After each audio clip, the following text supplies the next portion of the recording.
Pinailan ng dismissal yung isang pulis na gumawa ng kalokohan, inabot ng taon. Taon. Na-promote pa. Hindi ma-dismiss. Pero itong taga-drug enforcement unit na-dismiss in a matter of month or months person na you don't have enough proof na siya nga talaga yung kriminal, na siya talaga ay isang suspect. May power na ngayon ang CPNP, yung RD, yung provincial director, na ikulong siya. Ngayon, yung batas ngayon na ginagawa natin. Ngayon, napabilis po yung extramarital affairs at siya po na-dismiss. At large siya ngayon. Bakit yung dinismiss agad? Bakit yun agad ang pinuntiran niyo ma-dismiss para mapakawalan?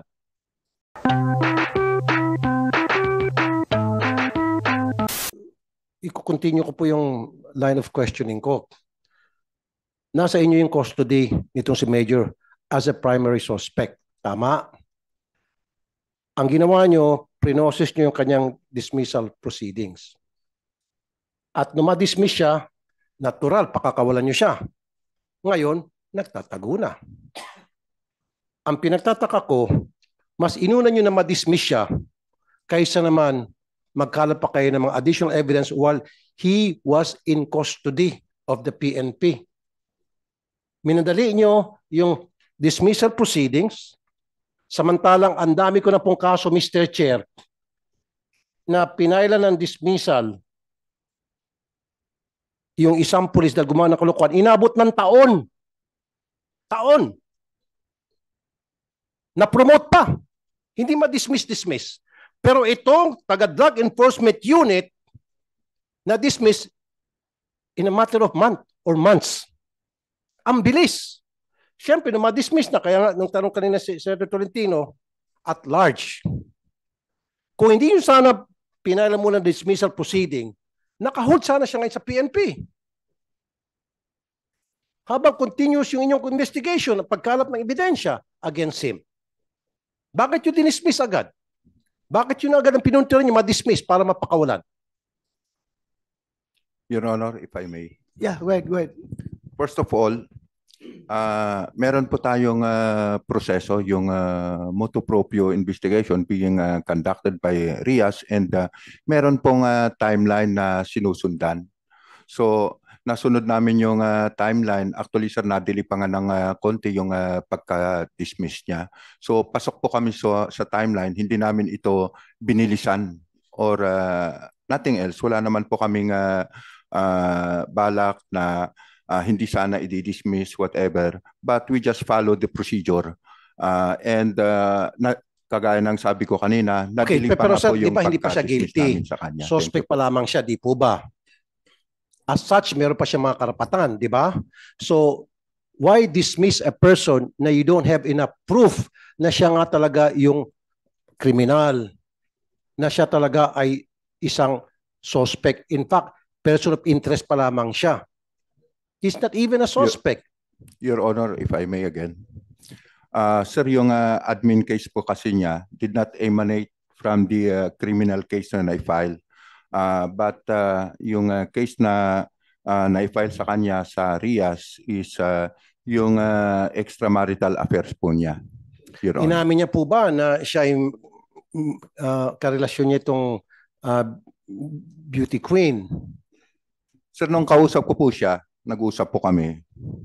Tinanong ko po siya with regard to the criminal case. Nag-deny po siya. Pero kung nung tinanong ko po yung extramarital affair niya, hindi siya, sir, sumagot. So, okay. Immediately, sir, I ordered the RIAS 4A to conduct an investigation regarding dun sa extramarital affairs niya. So, true to it, sir, may mga ebidensyang nakuha yung RIAS natin. So, yun yung dahilan kung bakit natin siya dinismiss. I understand that, Mr. Chair. Pero kung ako po ang tatanungin sana, General, gagamit po ako ng tinatawag na diskarte. Mamaya ko na muna o isasantabi ko muna yung sinasabing extramarital affairs para sibakin siya. Nang sa gayon, nasa custody niyo itong suspect at marami pa kayong makukuha ang ebidensya na pwede siya madiin because he's just there in your custody. Di po ba? Kasi total, dininay niya di ba?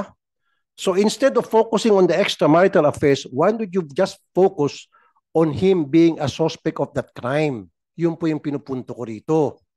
Now, kung siya po ay kung pinokus niyo po yung inyong investigation, him being a suspect, not him being immoral, then mas malaki po sana ang pakinabang ng ating PNP.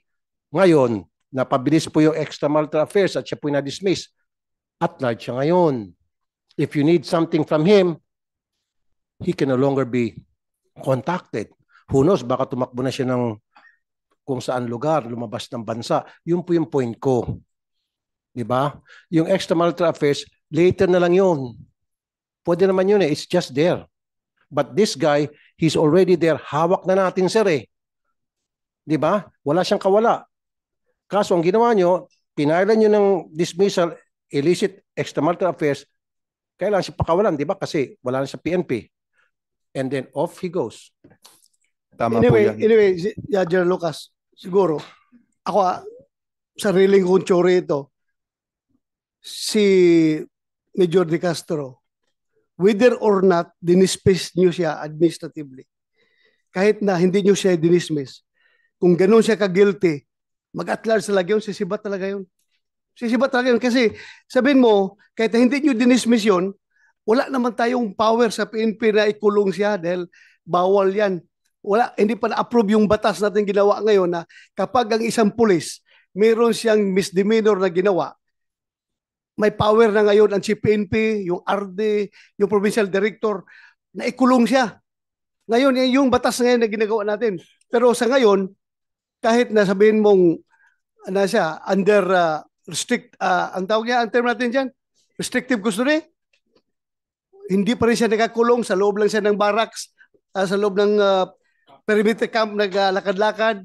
Paglalabas siya para bibili ng something, hindi natin siya pwede pigilan dahil hindi natin siya pwede i-restrict. Dahil yan naman talaga limitasyon natin, kaya nga tayo gumawa ng batas. So kahit na hindi niyo siya dinismiss, kahit active pa siya ngayon, kung alam niyang guilty siya, lalayas talaga yun. Sisibat at sibat yun.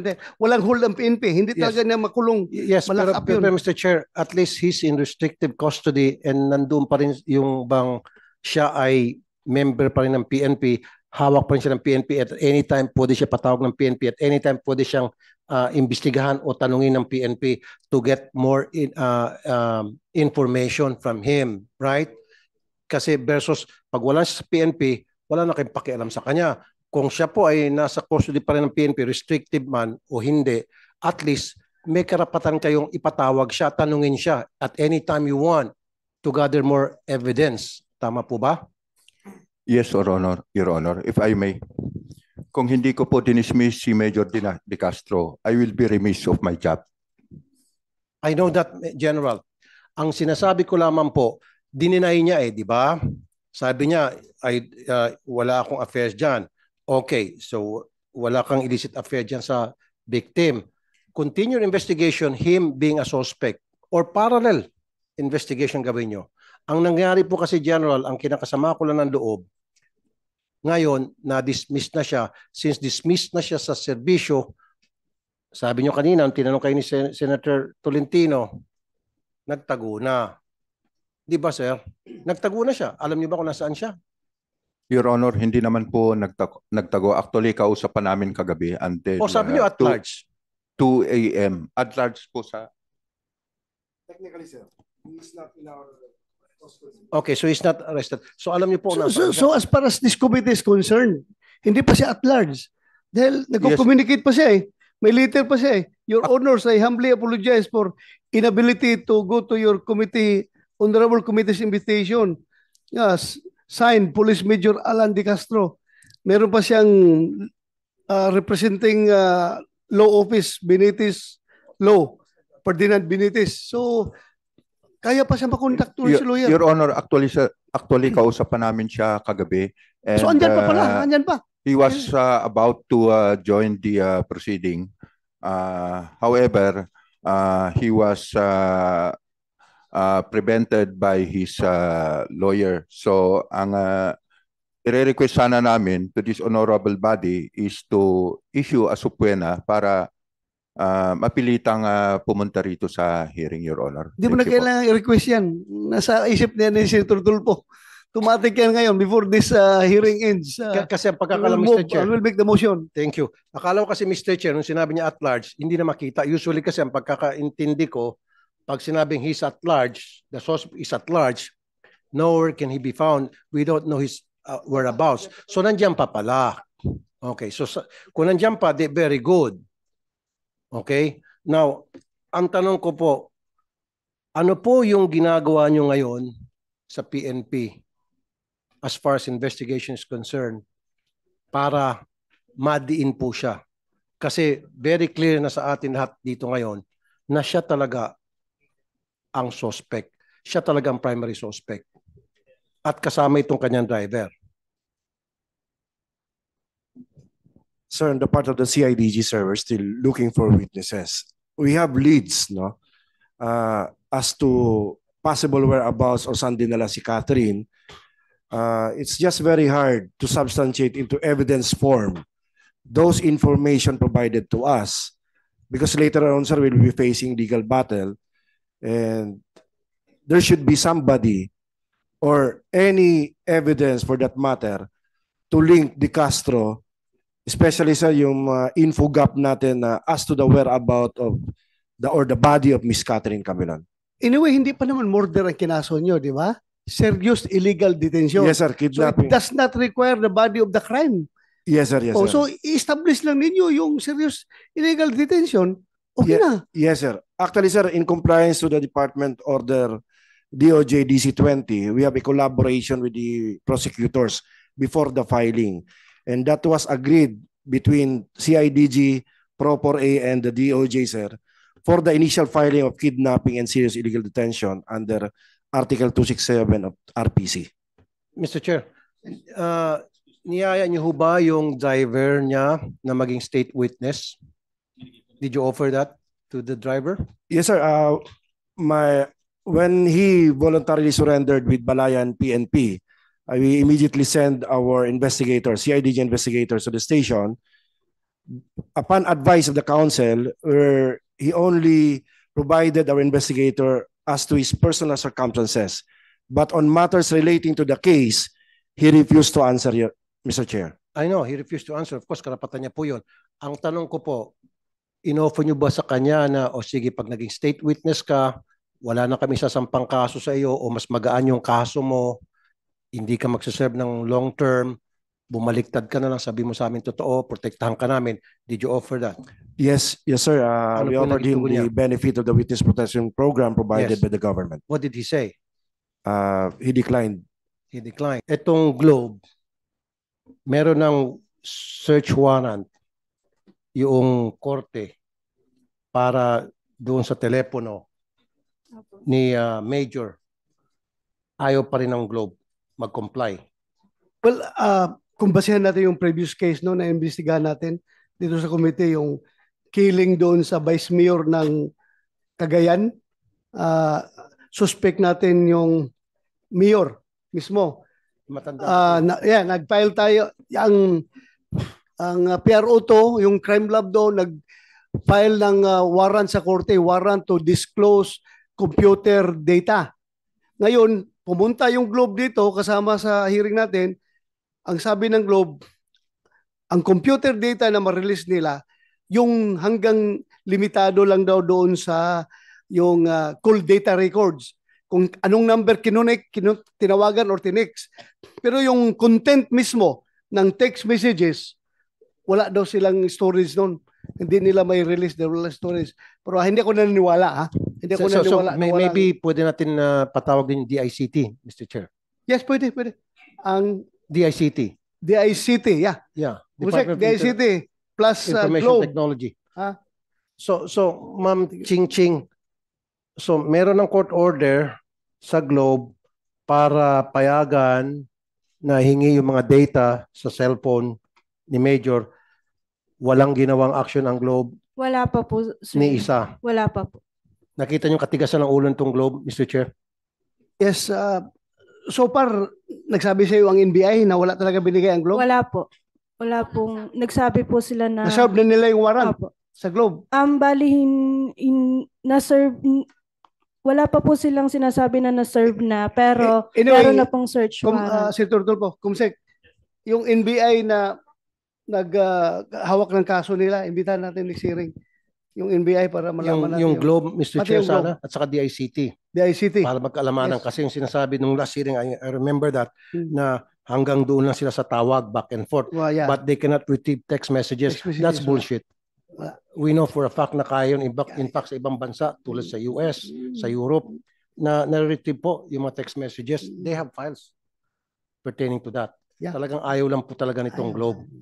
Ang sa kanila kasi, they would like to protect, okay lang yun, protect their subscribers, data privacy law. Pero kung galing na po sa korting dokumento, dapat respetuhin na. Mawawala yung data privacy law because that's a court order. Yes, at saka sinabi naman ng Data Privacy Commission na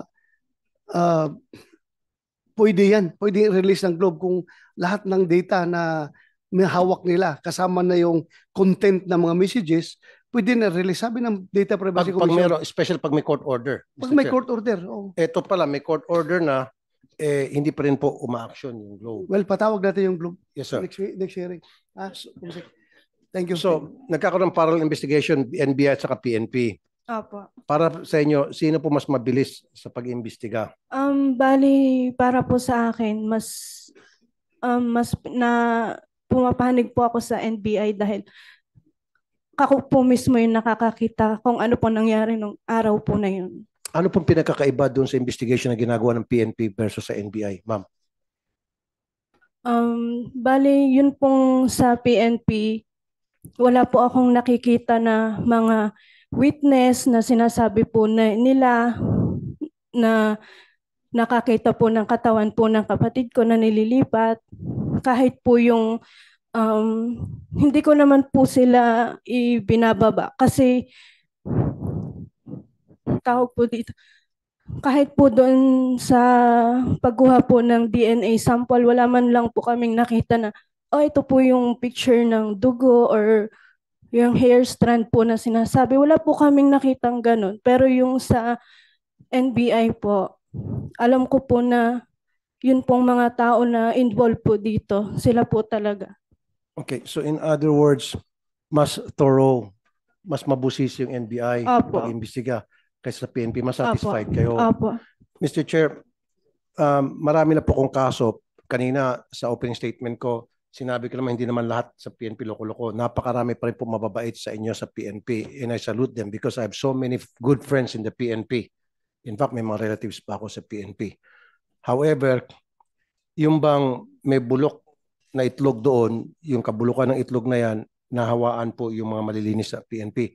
I have so many instances, in fact, meron pa pong kernel na involved sa crime. Pag pulis kasi ang involved, nagiging baby-baby ng investigation. Yung po napapansin ko sa Napolcom, siguro, you would agree with me. Pag PNP po, kapwa PNP ang involved sa crime or suspect sa isang krimen, ang tagal ng proseso. And I experienced that so many times, Mr. Chair. Sobrang lenient sila imbestigahan yung kabaro nila. Pero kung yan ay hindi nila kabaro, kung yan ay tricycle driver, jeepney driver, aba, nakakulong na. May kasama pang kulata. Pero pag pulis, naku, sobrang baby. Inaamo-amo pa. Lahat ng karapatan ibibigay. Of course, give him his rights. Pero naman, do your best to do your job. Just like what Ma'am Ching Ching said. Sa NBI, very thorough investigation. Pero sa inyo, binibaby-baby nyo. Kaya nga I suggest, dito sa sa Napolcom, at you, Mr. Chair, being dating Chief PNP, pwede ba natin gawing requirement sa hiring sa lahat ng gusto maging pulis o pagkapasok sa PNP na kolektahan ng DNA sample ang bawat recruit at ilagay sa database? Kasama na yan sa ating ginawang DNA forensic law. Kasama yan. Ngayon Lahat, pa lang. lahat kasama. Very So, good. Kasi lahat kung- ng pulis dapat mayroong database ang DNA center ng PNP. So kung yan po ay nangyari pa sana noon, Ah, sa pool na to. sa pool na. Ngayon lang, wala pa eh. Tumatakbo. Sana yung anong parliamentary status ng batas na yun? Jo, for interpolation na. Tulungan natin na mabilis. I will yun. support, Mr. Chair. Thank you, Support. Your Honor. Okay, in fact, co-author daw pala ako dyan, Mr. Chair. Co-author ako dyan. Yes. Tulungan kita sa interpellation Yes, thank pertaining you. to that. Thank you. Para yan po yung maging ganap na batas. Now, Ma'am Ching Ching, nagsampa na ng kaso ang NBI at nagsampa ng kasong PNP. Opo. PNP, may sarili kayong kasong isinampa. Yes, sir. The kidnapping and serious illegal detention against De Castro.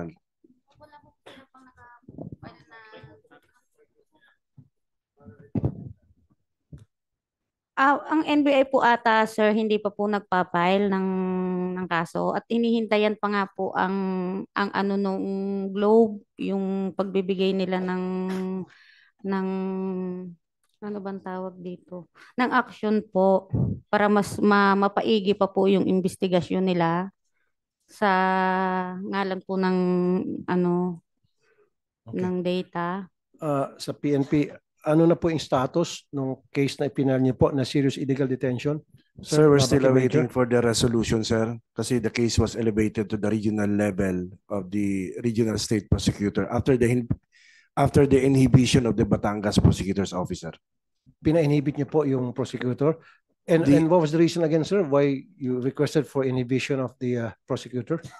Because the counsel of Mr. Magpantay is a former fiscal and retired judge of Batangas province, sir. She frequented the office of the prosecutor's office. So with consultation with the Camilon family, we decided to file for Batangas prosecutor's office to inhibit and have the case elevated to the regional level of the DOJ, regional state prosecution, sir. And I would abide to what I've been saying. Give credit where credit is due. And you did a good job on that aspect. Thank you. Thank you, sir. Thank you, Colonel. Magandang ginawa niyo. Good move. Good move. Senator Tulfo, kung i-elevate nyo sa regional level, saan na magagaling ang prosecutor? Regional state prosecutor? Yes, sir. The case is still under PI, sir. Baka waiting- mamaya, mga taga Batangas pa rin yung nasa regional level, ha? Tingnan nyo. Baka mas maganda, elevate na sa National Prosecution Office talaga. Hindi naman, sir. I don't think the RSP, sir, will put the reputation of their office at stake, sir, with this case, sir. Sigurado Okay na na. kayo doon, ha? Yes, sir. Yes, sir. Kasi ang Batangas, part pa rin ng Region 4A, di ba? Yes, sir. Sige, go ahead.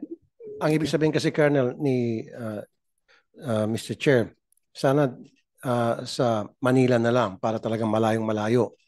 Kasi kung Batangas, probinsya pa rin yan, baka meron pa rin siyang influence within that area. Although, sinabi ko na sa iyo, I commend you for doing that dahil at least na ipalayo ng konti. Kasi sabi niyo, he frequents, yung council niya, he frequents that, yung korte na yan. So, inilayo niya lang ng konti. Pero, may point nga naman si Mr. Chair, Senator De La Rosa, sana nagpa-inhibit na rin kayo at nag-request ng transfer of venue, sana dun sa malayong malayo na kung saan totally zero influence na siya. Yung point ni, ano pong sagot niyo doon ulit? We will consider that, sir, no? With consultation from the Camilon family. We don't do action without their nod, sir. Since nandito na lang sila, di konsulta natin. Ma'am, nakikinig kayo kanina pa, Ma'am Rosario. Sinabi nila, nilipat nila sa ibang venues, pero Batangas pa rin yung mag-handle ng case. Sa region pa rin, level, which is Batangas province pa rin. Ngayon, ang suggestion ni Senator Bato de la Rosa, i-transfer sa malayong lugar, labas na Batangas, tulad ng Manila, o Cavite, o Quezon City. Ano po sa inyong palagay? Kasi raw kailangan konsultahin daw kayo. Sa amin po naman, sir, dahil kami naman po talagang nagtitiwala sa kanila. Kung ano po yung alam din nila na mas makakabuti at makakatulong po sa pagresolba ng kaso, doon po kami, sir. Kung mamarapatin po nila na dalahin doon sa mas malayo para makalayo talaga sa kanila, willing naman ho kami. So, in other words, Ma'am Rosario, okay kayo dun sa suggestion ni Senator Bato na ilabas sa Batangas yung kaso with your permission daw, sabi ni Colonel Malinaw, papayag naman daw sila. Ano pong inyong palagay? Ano Okay pong- lang po, sir. Okay lang po sa amin kung ano po yung mas makakahigit pa na ganda o mas makakatulong para po magkaroon talaga ng linaw. Mas makakatulong nga po, tulad po sinabi ni Senator Bato, Opo. pag yan po inilipat sa malayong lugar, wala sa Batangas, mas malakas ang laban po natin. Ah, Kasi wala na siyang influence. Opo. Totally yung council. Kasi yung council, sabihin na natin, anong lugar po ito sa Batangas? Yung kaso, pinagmulan? Batangas Provincial Prosecutor's Officer. Saan po banda? Batangas Batangas City? City, sir. Tapos transfer sa province. San Pablo, sir. That is based, ang DOJ Regional State Prosecution, sir, is based in San Pablo City, sir. Kaya nga, Laguna. Batangas Laguna, pa sir. rin. Laguna. Laguna na. Yes, sir. Okay. So sabi mo kasi Batangas Provincial, so Laguna na. Yes, sir. Komportable na po kayo, Ma'am, Laguna. Okay naman po na kung yun po baka naman hindi na yun mapapasok nung ikangay ng galing sa Batangas na nakaka-impluwensya sa amin nga hoy kahit saan basta saan ho yung mas higit na makakatulong, sir. Doon ho kami. Kahit ho saan kami dalahin, kung saan ho kami, kung alin ho yung mas magkakaroon ng tunay na kalinawan, doon ho kami, sir. Okay. Wala hong problema sa amin. Anyway, Your Honor, Senator Tulfo, komportable naman daw yung sa IDG sa Regional State Prosecutor na Region 4A. So okay na kayo kung Yes, sir. komportable na kayo doon? Yes, sir. Yes, sir. So para mas mabilis. Okay And then, na Mr. siguro. Chair, may I request na ipatawag natin si Major De Castro? Yes, Ipasampina natin? Kumsek, issue subpoena. So that's a motion, ha? So I rule the motion in favor of Senator Tulfo that we have to issue subpoena to subjects Senate Major De Castro and magpantay. Dalawa lang sila, no? Nanapailan. Sa kasi magpantay. Issue subpoena. Tumulong rin kayo mag-serve ng subpoena, ha? Sa IDG. Hanapin nyo. I-serve ng subpoena sa kanila. Ibigay nila. Thank you. Next hearing. Para nandito sila. Okay. Meron po ba tayong taga-LTO rito? Okay. Magandang araw po. Yung pong red Honda CRV na pinaglipatan ng supposed to be katawan ng victim, ano po yung status noon sa LTO registration? Kanino po nakaregister yun? Magandang araw po, Chair, at saka po, Senator. Yung dun po sa CRV, yung ngayon po, kung okay lang po, ipacheck ko lang po kung ano po yung status po. Pero basta po yung plate number, meron po sa amin, makukuha naman po sa system, sir. Ipa-double check ko lang po dahil... And you know the reason why we ask you to be here and you don't have that very basic, simple information, madam? Sir, apologies po for that po.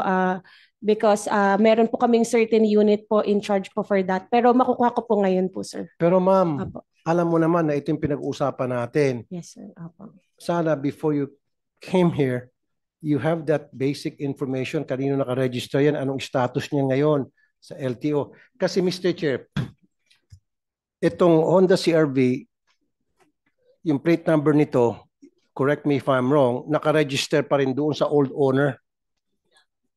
Hindi po sa bago na owner. Kasi nung i-trace ng PNP, am I right PNP? Nung matrack daw nyo, yung plate number ng CRV, pinuntahan nyo po kung sino na kanino nakaregister yan. Ang sinabi nung tao na matagal na ko na yung binenta. Tama Yes, po sir. ba? Yes, sir. 2003, if I'm not mistaken, sir. 2003. Dito ngayon pumalpak ang LTO. Every year from 2003, 4, 5, 6, 7, 8, 9, 10 hanggang 2023, nag-register itong new owner. Don't tell me, hindi nyo hinihingian ng proper documentation. Yung nag-register, deed of sale, o kung yun na inabenta. Kasi, Mr. Chair, this is a regular occurrence na habulin ng PNP yung plate number, pupunta na doon sa lugar. In fact, mag-i ako sa Wanted sa radyo na taxi na naiwan yung kanyang gamit o gumawa ng kabalastugan, nakuha yung plate number, habulin sa PNP, sabihin ng PNP, sabihin nung may-ari, nung nakaregister sa LTO, binenta ko na yan eh. 8 years ago, 5 years ago. Hindi na akin yan. So, ibig sabihin, hindi updated ang record ng LTO. LTO, you answer. Okay pa. Sir, under our ano po kasi regulation, meron po sa operations namin, may unit po kami na nagre-register po doon. So ina-evaluate po, basta po yung may mga documents lang po silang titignan. So ngayon po sir, i-check ko lang po yung sa mismong CRV po. Yung sa plate number po niya kasi dito, yung sa Juke pa po. Ipa-check ko lang po ngayon sir. Apologies pa. Okay po. Sige, kung meron, pabilisan natin. Anyway, computerized naman lahat yan eh. Padala ka agad ngayon. And then, Mr. Chair, itong gusto kong mangyari kayo dyan sa LTO. Every time na mag-register ang isang taong may-ari ng sasakyan, you have to ask for identification. Kasi dyan sa LTO, kahit na sinong tao may hawak na registration form, maski na sino pa siya, basta't may pambayad lang, pinoprocess nyo agad. Dapat, hindi nyo pinoprocess, hinahanapan nyo ng ID para to make sure siya yung nag-register ng kanyang sasakyan. Tama? Hindi yung kahit na yung picture, pinapayagan nyo. Dito kasi pumapasok yung picture, Mr. Chair. Dapat, yung mismo may-ari ng sasakyan, siya mag-register at meron siyang dala-dalang ID to prove na siya nga yung may-ari pa rin. In this case, dito sa kaso na pinag-usapan natin ngayon, kung ginawa nyo lang sana ganong klaseng proseso, updated sana. With due respect, Senator Tulfo, PNP, yung sinabi nung may-ari nung sasakyan na matagal ko nang bininta yan many years ago, hindi kayo humingi ng proof na bininta talaga niya. Kung deed of sale, kanino niya bininta? Kung may deed of sale, mapalop. Sa kanya pa rin pala yung sakyan na yan. Dinaya lang siya. Sir, after establishing the last registered owner, the red CRV, and we have identified the last registered owner na taga Las Piñas, pinuntahan po natin ang investigador, and I will correct my previous statement, sir. Nabenta niya po ito after posting sa Facebook last 2013. And he gave his voluntary statement na hindi niya lang mapakita yung deed of sale, open deed of sale na nang maibenta niya ang CRV. And at the same time, sir, dugtungan ko na rin, he volunteered himself to be examined by our chemist, sir, for the extraction of DNA. Kasi meron ng, as we have mentioned, sir, meron 3 male strands, hair strands, anong lalaki nakuha doon. And it turned out negative during the conduct examination by the forensic. So very cooperative po siya. Yes, sir. Very cooperative. Yes, sir. Ito nga, Mr. Chair, hindi lang sa kasong ito, maraming beses na, Mr. Chair, na yung sasakyan, years and years ago pa na ibenta, at may bago na may-ari, pagdating sa investigation ng PNP, malaman-laman na yan nga matagal na ibenta at hindi na matukoy kung sino yung present owner. Itong sinasabi ko sa LTO, dapat LTO attorney Usita, make it a requirement from now on, right this very moment, even while we speak, kung nakikinig man taga LTO, lahat na magre-register ng mga sasakyan, kailangan sila mismo ang pumunta doon, yung mismong may-ari at dala-dala yung ID nila to make sure na sila ngayon.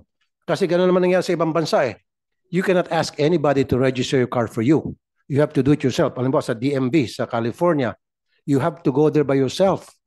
Pipila ka, papakita ka ng ID na ikaw talaga may-ari noon. Dito kasi, kahit na siguro si Muning pusa, kagat-kagat yung registration form, papayagan niya basta't may pambayad. Ginagawang katatawanan, pero gano'n na nangyari sa sistema. Can we stop that? Na practice na kahit na sino pwede mag-register?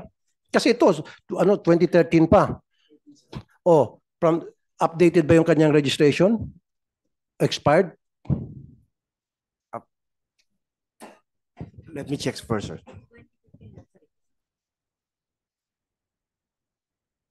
Sir, it was last registered 2015, Your Honor. Expired. Sa Batangas LTO po. Oh, so So dapat noong 2014, nirenew yun. O dapat, nandun na yung bagong owner. Di ba?